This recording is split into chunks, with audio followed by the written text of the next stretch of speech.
The Dupree Studio Museum is one of the most eccentric buildings in the community of Mantua, and the studio's owner, James Dupree, wants to keep it that way. I went to art school for 9 years. I studied painting, drawing, printmaking, ceramics, and sculpture, fine arts, but I started out as an illustrator. Nearly a decade ago, Mr. Dupree, a distinguished alumnus of the University of Pennsylvania, returned to the neighborhood of his youth to establish a new studio. I fell in love with this building immediately. I bought it for a couple $100,000, a little less than that, but that was everything I had. I had to borrow a little money then to fix it up. And everything I had is invested into this property. Dupree saw huge possibilities in Mantua, and before long, he was looking to expand. About 7 years ago, I had contacted the city to actually purchase one of the lots next door. And I was then told this was an area for future development. Dupree says the city offered money for his existing space and the chance to purchase another city-owned property. I thought everything was taken care of and I was to move on. I thought 7 years ago that this was all resolved. But there were problems with the developers of the relocated properties. So he wound up staying put. 5 years later, I get a letter that my deed has been seized by the Philadelphia Redevelopment Authority.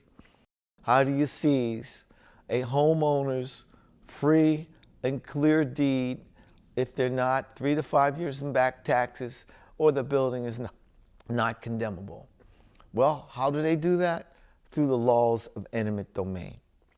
Mr. Dupree has since taken the issue to the courts in an effort to protect himself and others from having their homes demolished. It was never about money. It was about this law taking my free and clear deed and then offering me what I know was 1/4 the amount that I think I could get if I put this on a free market. I was happy. I'm happy here.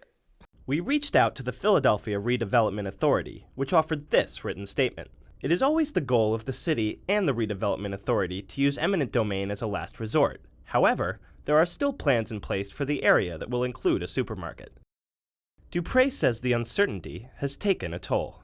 As this law ruins your life, in my situation, ruined my health, ruined my marriage, ruined my bank account, ruined my day-to-day uncertainty. What's going to happen today? What's going to happen tomorrow? I'm living in hell. It's now on the front of the building for everybody to see. To learn more about James Dupree, you can go to savedupreestudios.org or visit his studio at 36th and Haverford, open to the public every Thursday. For D News, I'm John LaRussa.